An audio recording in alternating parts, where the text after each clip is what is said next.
all of the breast cancer stuff popping up on my feed lately, I felt very convicted to share my story. My journey into holistic wellness began a decade ago when I had a thyroid cancer diagnosis. Like most people, I was scared. I trusted my doctor. I wanted the cancer out of my body as quickly as possible.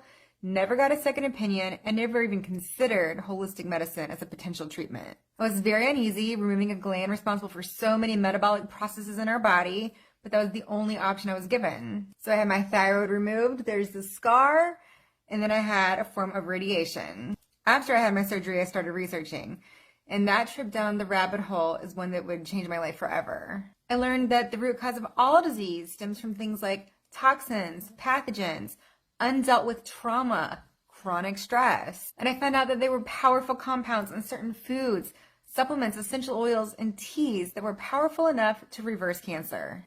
And I learned that pharmaceutical companies overtook the medical schools in the 1920s and 30s and turned medicine from prevention and root cause-based protocols to institutions focused on patented pharmaceuticals and surgeries instead. I learned that the goal of big pharma and big insurance is to create repeat customers.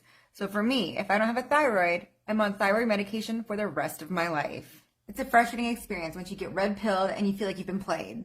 But instead of letting those emotions get to me, I completely transformed our lives and committed myself to helping as many people overcome chronic and infectious disease through detox, diet, and lifestyle. God literally gave us everything that we need in nature. After all, in Revelations it says, the leaves of the tree are for the healing of the nations. When it comes to cancer, these are some of the things that I wish I had known. The cancer industry is a business. It makes hundreds of billions of dollars a year. Oncology care is the only type of medical care where the doctors get reimbursements or kickbacks directly related to the treatments. Chemo was discovered when post-mortem autopsies revealed shrunken lymphocytes when mustard gas was dropped in Italy during the World Wars. While chemo may shrink a tumor, it genetically modifies the stem cells, which typically causes it to come back stronger and more aggressive. People don't typically die from cancer. They die from pneumonia, liver and kidney failure, sepsis, because of their low immunity from the chemo. Docs could risk losing their license if they don't recommend chemo and radiation. In California, it's illegal to recommend integrative medicine for cancer treatment.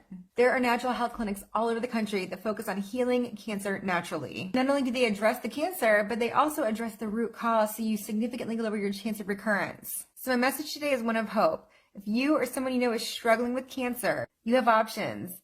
And thanks to the last couple of years, a lot of people have opened their eyes to the level of corruption between our governing agencies and pharma. So take some time and do some research before jumping into a protocol that you don't feel comfortable with. And click the My Cancer Story button in my bio link and you will go to my blog. Well, I will share with you a ton of resources that were very helpful to me, along with treatment centers that I would recommend for my loved ones.